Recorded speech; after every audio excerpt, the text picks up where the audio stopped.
Everyone, আমার কিচেনে তোমাদের সবাইকে স্বাগত। আজ আবার নতুন একটা রেসিপি নিয়ে তোমাদের সামনে হাজির হয়েছি। আজ আমি তোমাদের একদম দোকানের মতো কাঁচাগোল্লা বানিয়ে দেখাবো। তো কাঁচাগোল্লা বানানোর জন্য প্রথমে 500 গ্রাম দুধকে খুব ভালোভাবে ফুটিয়ে দুধ থেকে আমি ছানা বানিয়ে নেব।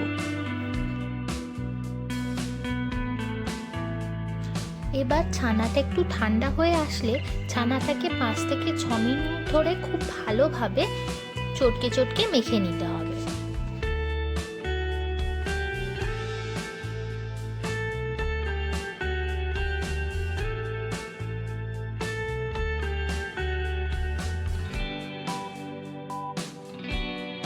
ছানাটা মাখা হয়ে গেলে ছানাটাকে আমি এরকম দুভাগে ভাগ করে নিয়েছি। কম অংশটাকে আলাদা করে আমি রেখে দেব, এটা পরে কাজে লাগবে।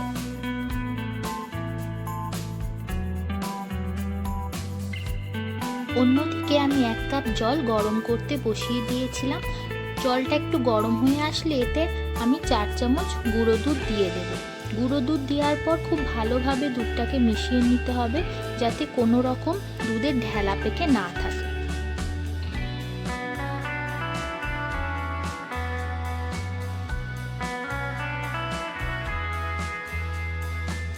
আর এখানে আমি একটু ফ্লেভারের জন্য 2টো এলাচ দিয়ে দিয়েছিলাম।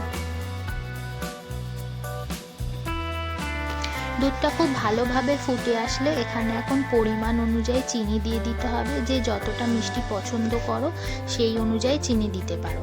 আমি এখানে 2.5 চামচ মতো চিনি দিয়েছিলাম। দুধটা যখন খুব ভালোভাবে ফুটে ঘন হয়ে আসবে তখন ওই যে ছানা মেখে রেখে দিয়েছিলাম যে বড় অংশটা, সেই বড় অংশটা এখন দুধের মধ্যে দিয়ে দিতে হবে। আর খুব ভালোভাবে ছানাটাকে দুধের মধ্যে মিশিয়ে নিতে হবে। এই সময় কিন্তু গ্যাসের ফ্লেমটাকে লোতে রাখতে হবে, নইলে ছানাটা লেগে যেতে পারে।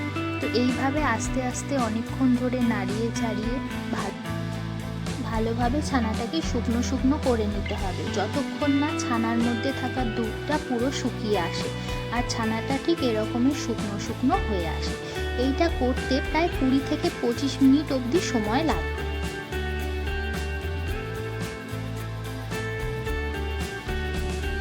এবার ছানাটা যখন একটু ঠান্ডা হয়ে আসবে তখন ওই যে ছানার যে কাঁচা অংশটা রেখে দিয়েছিলাম আমি, সেই কাঁচা অংশটা এখন মিশিয়ে নিতে হবে, তবেই তো কাঁচাগোল্লা হবে।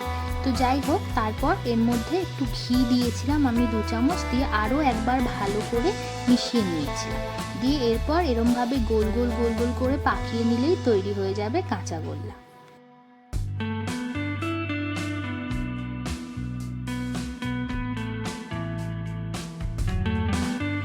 ব্যাস, আর কি, তৈরি হয়ে গেল কাঁচাগোল্লা দোকানের মতো।